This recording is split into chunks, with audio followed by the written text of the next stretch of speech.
Hindi napigilang maging emosyonal ni Janelle Manahan sa unang beses niyang pag-upo sa witness stand para sa pagpapatuloy ng pagdinig sa kasong pagpatay kay Ramjen Revilla.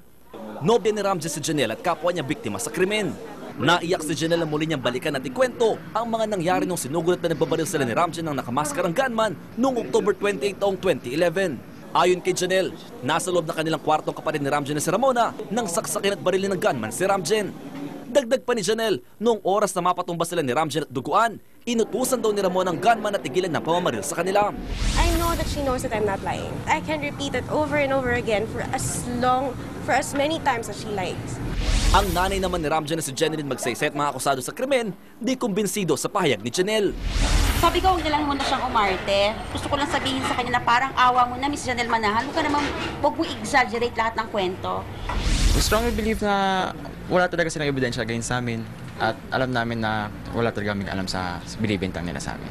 Pero nanindigan si Janelle na kahit may tama na siya, alam pa rin niya nangyayari. Some of them plotted the murder. So, yun pa rin.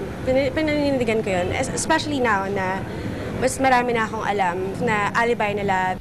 Hanggang ngayon, at large pa rin ang kapatid ni Ramjen na si Ramona. Pati kanyang pamilya, wala na rin komunikasyon dito na pinaniniwalang nasa bansang Turkey. Ayaw ko kasing mangyari kay Ramona, yung nangyayari kay Ramon Joseph, maaari na ipakulong talaga siya kaagad. Sana hindi na lang nila pagtakpan kung ano yung totoo.